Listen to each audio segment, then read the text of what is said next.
I was held involuntarily at a mental hospital for saying I didn't want to be pregnant anymore. A couple notes up front. I am a first-time mom, and this was a planned and wanted pregnancy. I am still trying to process the last 72 hours, which has caused me significant trauma and distress. I am writing this out publicly to warn other mothers. This happened in Texas. I am currently 9+1. I have been in the ER a couple times for severe 24/7 nausea, which is triggering significant panic attacks. The nausea is the worst at night and has been keeping me from sleeping, which makes my anxiety worse. Plus I'm unable to keep down food and liquids. It's been seriously horrible. My first 2 ER doctors, women, were at separate ER locations and both gave me hydration. One gave me Zofran plus sugar, but then I had issues with the Zofran backing me up. I had another bad night of puking and panic attacks, and I called my mom in the morning crying because I was so miserable. She said she would go to a different ER with me, one that was a full hospital that had OBs on staff. When I got there, I explained the situation to a male ER doctor who spoke with me for less than 5 minutes. I told him my issues with waking up with nausea, then panic attacks, then sleeping. I told him that the panic attacks and combined with everything scared me and made me not want to be pregnant anymore. But I made it clear to him I just wanted relief and had no plan on hurting myself or anyone else. He refused to give me any medication, not even an 4-bag to help with fluids. He sent a social worker to talk to me about the panic attacks, and said she could find a facility that would take me who could help with medication plus sleep, etc. I said okay because I was so desperate at that point and had been in the ER for hours with no help whatsoever. He never even called OB. I haven't seen mine yet at all. I haven't even had an ultrasound. I get sent to the new clinic, and by the time I get through processing it's 3 a.m. and I'm crying because I'm having high anxiety and I haven't slept. They never gave me my nighttime medications or anything. I finally go to bed around 4 a.m.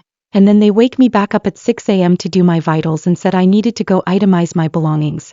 Once I woke up, the nausea hit me immediately and I asked for Zofran, which they refused because I had to see the internal medicine doctor first. I didn't get Zofran until 10:30 a.m., at which point I had missed breakfast and was non-stop puking. But the doctor would only allow 1 4 milligrams pill every 12 hours. I was so sick. Eventually I'm seen by a psychiatrist who I thought would be able to help me with meds, but he said no, I can't take anything because I'm pregnant and I'd have to talk to a different doctor who wasn't going to be in until Monday. This was on Saturday. At that point I freak out because now I'm away from home. They aren't giving me my over-the-counter meds like Unisom plus B6 for nausea, or my prenatals. And they're not giving me enough Zofran to keep the nausea at bay. I said I wanted to leave then, as I was there voluntarily, and the doctor was mad and said I'd have to sign an AMA form and he'd place me on a 24-hour hold, where the other doctor would talk to me before the 24 hours and determine if they'd try to get a court order to keep me. I was so shocked. I asked if there was any way I could talk to someone, as I didn't want to say, and they were holding me involuntarily at that point. He said no. I'm a panicky sick mess after this and go through all the paperwork they gave me, which included the Patient Bill of Rights, which stated patients had the right to be discharged within 4 hours of request unless the doctor believed I was a danger to myself or others, or that I was mentally unable to make medical decisions for myself. I requested a written justification from the doctor outlining which of those reasons he was using to justify the 24-hour hold, and he refused. He just kept saying I wasn't allowed to leave until I spoke with the other doctor, who wasn't going to be in till the next day. At around 3:30 my mom and fiancé came for visitation, and I brought my paperwork with me and showed them the patient rights documents, and they were pissed, so they stayed 2.5 hours after visitation and argued with them to release me so I could go home, since they weren't even treating me anyway and withholding medications. The doctor refused to talk to my family even though I specifically included them on my medical release forms. So they had a right to request that information, and were requesting a justification for keeping me there past the 4 hours. It got so bad my mom even called the cops and filed a police report. They refused to let me go, so I had to stay another night without Zofran and couldn't sleep, couldn't eat, couldn't keep food or water down. There was no doctor on staff at the time, so when the nurses called to get my Zofran prescription increased, the doctor didn't answer and they couldn't do anything for me. I could tell the nurses were trying their best and were very frustrated for me. The original doctor came back an hour before the 24 hours were up, and clearly did not want to talk to me. I think the other doctor said he wasn't getting involved because it was turning into a legal situation at that point. He was super short with me, and when I requested justification for the 24-hour hold, he said to the ear doctor and said I didn't want to be pregnant anymore and used that as justification. I'm absolutely floored at this point. He didn't want to speak further about the issue and discharged me. But apparently no one knew how to discharge me because it's the weekend, so it took another few hours to even leave. The whole situation was so miserable and I legitimately feel traumatized by the experience. I still feel like I need help with the nausea and panic attacks, but I'm scared to go back to the ER now. It's been so horrible and I don't know what to do besides talk to my OB at my upcoming appointment and hope she's more understanding of my problems. I'm going to file complaints with the hospital and the state regarding what happened. I am also going to consult with a few lawyers to see if I have a case against them. This whole experience has left me feeling incredibly hopeless and frustrated with the medical system. I feel like I was punished for saying I didn't want to be pregnant anymore. As for me, I am currently staying with my mom's. I was able to finally get some rest and take enough Zofran and Unisom plus B6 to keep the puking at bay for a bit. I'm trying my best to keep my cool and avoid a panic attack. I appreciate any advice anyone could give on how to navigate this situation. Comments by OP. I really wanted to move out of Texas before I got pregnant because I was so worried for those exact reasons. Doctors are too afraid to treat pregnant women here, and it's safer for them to do nothing, even if it's more detrimental to the mother and baby, then prescribe something and be held legally liable if something were to happen. It's a horrible, horrible byproduct of the current abortion ban. It's really hard to convey just how traumatizing it was with only words. I was taken away from my supportive fiancé and family to be basically held prisoner and denied medication while I couldn't stop vomiting. I was around strangers, had paper-thin scrubs and a small blanket. The vomiting caused my throat to burn and I pulled a muscle in my neck, so it was hard to even move my head. I just cannot overstate how much worse this situation has become and the amount of physical and emotional damage it's caused. I genuinely felt so bad for the other patients there who clearly needed help. The doctor was so obviously uninterested and uncaring. It's hard for me to see how anyone there is getting the appropriate care level they need, or how being there would make anyone less suicidal. It seems like the hospital is there to fill beds and extract as much money out of insurance as possible while running a skeleton crew of workers who provide the minimum legal requirement of care. I will say the nurses there were great, but the facility and doctors themselves were an actual nightmare. Thank you. My mom is actually a retired police officer and works in records at a neighboring police department here, and she told them the same thing. They became very clammy and I think realized the situation was turning into a legal one and stopped really communicating with me or my family beyond what was absolutely required. I do agree with you fully. I am going to see what my OB does and says at my appointment tomorrow, then go from there. I am scared and nervous. It's hard at the moment because I also feel too weak to even advocate for myself properly. I'm too exhausted to fight at the moment, so I am hoping my support system will help me get through this and be tough for me. I will eventually come forward with my story. I really want to speak with a lawyer first and make sure all my ducks are in a row. I am also a semi-notable person in a niche field and am not public with my pregnancy and take my privacy very seriously. One of the nurses at the hospital even recognized me, which was also horrible in its own way. I'm sorry you also had to experience that. At one point I was laying on the bathroom floor wondering if I was going to die there. I was worried they were going to take me to court and force me to stay there longer without treatment and without my family. I'm not sure how I will eventually recover from this, but I know I have no other option than forward, and things will eventually get better. If my fiancé and I have to empty our life savings to get me to another state for appropriate care, then we will do everything we can. That's the thing, if they had been providing me with medications and monitoring me, I would actually understand and probably wouldn't have left. But they weren't providing me with any treatment. I was having active panic attacks and I didn't even get a, hey, try these breathing exercises. They were just holding me hostage and denying me care. That's not true. There are plenty of medications that treat anxiety that are safe during pregnancy. Having constant panic attacks and not being able to keep down food or water is not safe for pregnancy or the baby either. You have to weigh the risks of each decision you make. I also suffer from ulcerative colitis, which is triggered by stress. I am off my UC medication because it's not safe during pregnancy. I almost lost my colon during my last flare, which lasted a year and a half, and I was on steroids for 7 months to help control the inflammation, which would absolutely not be safe for pregnancy. These conditions can quickly become life-threatening. I didn't request an ultrasound. I simply stated that I hadn't even had one yet. The reason I wanted to work with someone in OB was because it was clear the ER doctors were uncomfortable treating me because I was pregnant, and I thought an OB would be more knowledgeable in which medications are safest for pregnancy. Another reason I mentioned the ultrasound was because the reason for denying any medication was pregnancy. However, I wasn't even sure if the pregnancy was progressing correctly.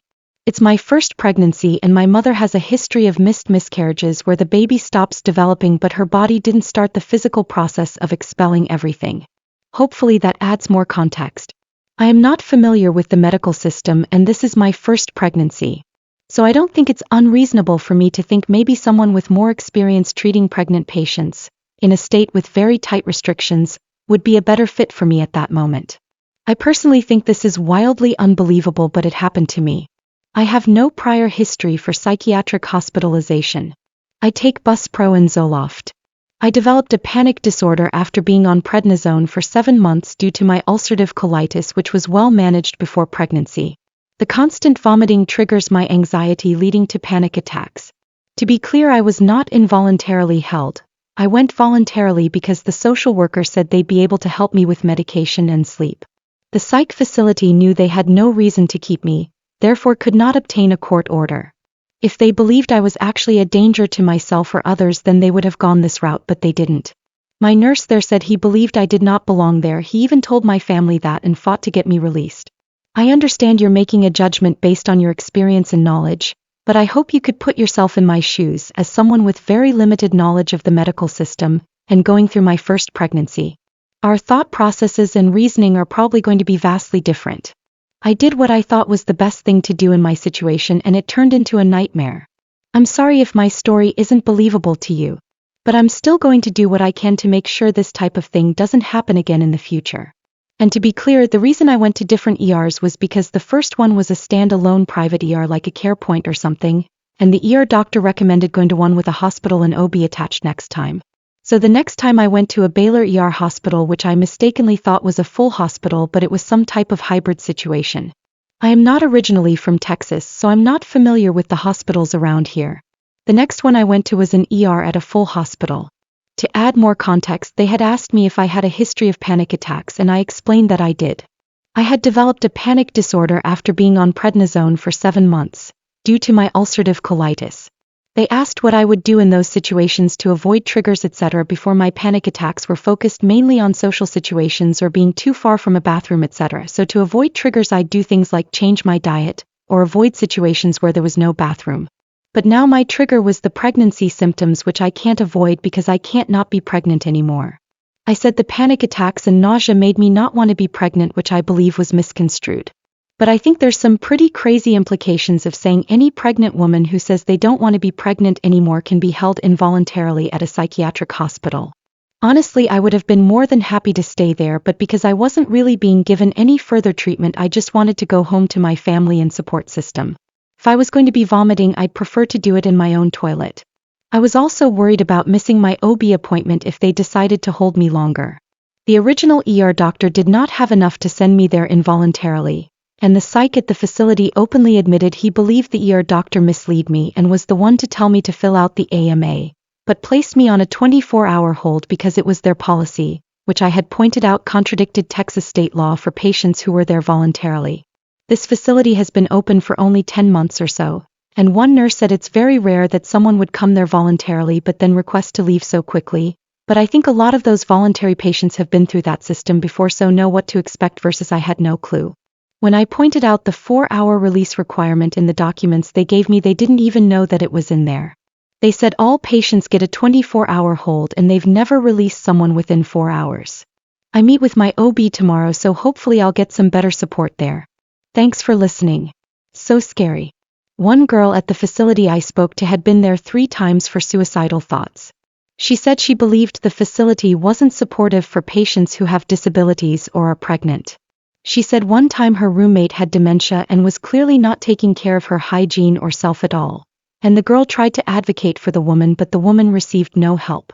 The facility is new, open for only about 10 months, and I think they're trying to accept anyone to fill beds even if they aren't properly equipped to care for them. I think a lot of these people don't have the wherewithal or the family support to advocate for them either, so nothing ever gets done and no one is held accountable. It's a nightmare situation and has been incredibly eye-opening. The social worker said that they were originally going to try to get me into one of the private rooms that they had at the hospital, but came back later and said the psychiatrist, I assume, denied me. So she said she was going to call some other places and see if she could get me into one of them. Maybe 2 hours later she came back and said she found a place who would accept me. This new place was indeed a locked facility. They have only been open for 10 months and seem to be accepting everyone. There were 2 other individuals who were admitted at the same time from the same hospital. One I believe was there for alcohol withdrawal and the other expressed thoughts of suicide. The first-year doctor just seemed really busy and didn't want to deal with me. Then the psych at the facility was just the on-call doctor and clearly didn't want to be there and kept saying he couldn't release me until I spoke with the attending who wasn't there because it was the weekend. I don't think they've ever had anyone challenge them on the 4-hour rule as the place has only been open for 10 months. I was in a locked psychiatric hospital. No, you cannot just get up and walk out. Update. 2 days later. I did see my new OBGYN and had my first ultrasound. My little guy is measuring right on time and has a heartbeat of 167. I feel overwhelmed with relief knowing he is safe there and doing well. I explained the whole situation to my OB and she was incredibly understanding. She gave me a new prescription of Zofran and took some labs while I was there to check my electrolytes and probably some other things. I'll have another follow-up with her soon. At this point I feel comfortable enough working with her, so that's my current plan. As for complaints and legal stuff, there isn't much movement on that front due to the holiday, but I still have every intention to pursue those options and will try to update as much as I can. Now the other stuff. I did not expect that post to gain as much attention as it did. It was cross-posted many times and the responses were overwhelmingly sympathetic, but there was a ton of skepticism, especially from doctors who read it. But hey, it's the internet, so that's to be expected, I guess. At the end of the day, I don't need any strangers online to believe what happened to me, because I have recourse in real life and that's ultimately what matters. I was accused of changing my story, but I think that was mainly from people who skimmed my post, so below I'm going to clear up some things and provide some additional details, not because I have to, but because I think if there's going to be discourse about my experience, I want it to start from a place of accuracy of timeline and events. Starting with, at no point was the court involved with the decision-making process. I went to the ER willingly. They made it seem like they were not equipped to help my situation and that the other facility would be able to help me with my sleeping and panic attacks. I was so run down by the time the social worker came to my room that I'd have agreed to go anywhere they said would provide me with relief. I went to the new facility voluntarily of my own free will. There was number 72-hour hold. When I mentioned 72 hours in my last post, I meant that the whole situation from going to the ER to leaving the new facility took place over 72 hours. Once I got to the new facility and met with the doctors, I realized that I was not in the right place to get the care I personally needed. I was away from my support system, not being given the proper medication to control my vomiting, my anxiety was significantly heightened, and I was not being given any additional treatment or resources, so to me there was no point in me being at the facility, and it was indeed making my situation undoubtedly worse. After speaking with the on-call psychiatrist, he told me that he thought the ER doctor misled me, and that I'd need to sign an AMA form which would place me on a 24-hour hold. It was clear he did not want to be the one to discharge me and insisted I needed to speak with the attending. He mentioned the possibility of a court order but said it was unlikely they'd get one for my case. After that conversation, I went to review the paperwork they gave me during admission. I found the patient bill of rights which stated that for voluntary patients, they had a right to be released within 4 hours of their request. Unless 1. I changed my mind and wanted to stay 2. I was under the age of 16 and my guardian didn't want to release me, or 3. If the doctor has reason to believe that I might meet the criteria for court-ordered services or emergency detention because 1. I'm likely to cause serious harm to myself, 2. I'm likely to cause serious harm to others, or 3. My condition will continue to deteriorate and I am unable to make informed decisions as to whether or not to stay for treatment. After I read that, I bought the papers to the nurses and requested a justification from the psychiatrist for the 24-hour hold. I wanted to know which reasons he was using. The psychiatrist did not provide reason or justification beyond the attending needed to evaluate me. That's it. To be clear, this is illegal. They had zero reason to keep me past the 4 hours. At no time had I indicated I was a threat to myself or others. Not verbally or written on any of the questionnaires that I had filled out during admissions. Not attending work that day is not a legal justification to hold me. Their schedule does not supersede my rights as a patient. Now, after the 24 hours was up, the original on-call doctor came back to discharge me. He was clearly agitated that the attending refused to come in to do the discharge, so I never at any point spoke with the attending who was originally assigned to me. The on-call doctor did not seek a court order to detain me. The conversation lasted about 10 minutes or less. When I asked again for the justification to keep me, he asked me if I said anything to the ER doctor about wanting to end my pregnancy, and I told him I just said I didn't want to be pregnant because I was so miserable. I then tried to ask if he believed that was enough justification for the hold, but he cut me off. It was clear he didn't want to engage in any further conversation. My concern here was the implications of legally being allowed to involuntarily commit any woman who said she didn't want to be pregnant anymore, which seems insane to me. But I digress. To answer questions about the facility, why didn't I just leave? Because this was a locked facility. I couldn't just get up and walk out of the door. How were they able to take me so fast? This facility has been open only for 10 months. They had beds and empty rooms available when I was there. Questions about my ER visits. I had 3 separate visits which took place over 4 weeks. The first ER I went to was a stand-alone clinic not associated with a larger hospital. The doctor there said next time to go to an ER attached to a hospital with L&D. So the next time I went to an ER, I went to an ER hospital that I mistakenly thought was a full hospital, but it was a hybrid and they did not have L&D. The third ER was attached to a full hospital. I was not doctor shopping, I'm just not familiar with the hospital systems here. Regarding my comments about ultrasounds and OBs, I never requested an ultrasound during any of my visits to the ER. I mentioned the ultrasound in the original post just to state I hadn't had one yet and hadn't been evaluated by an OB yet.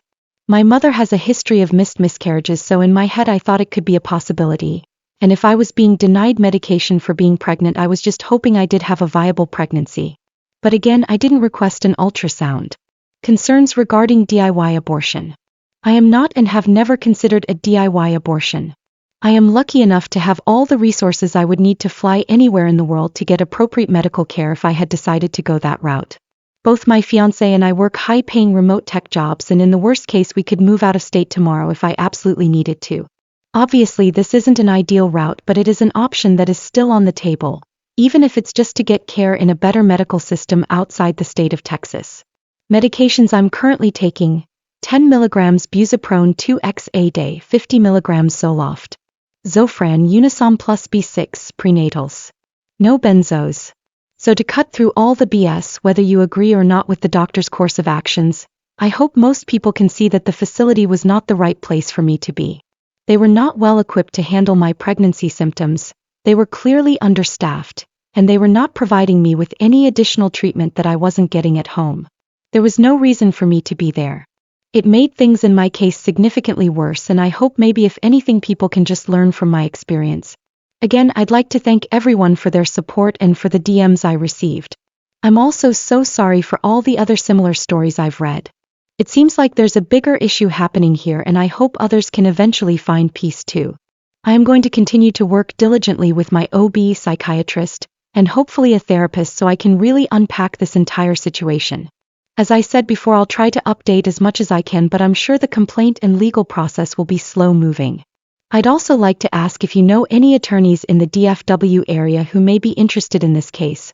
Please feel free to shoot me a private DM with their information so I can follow up.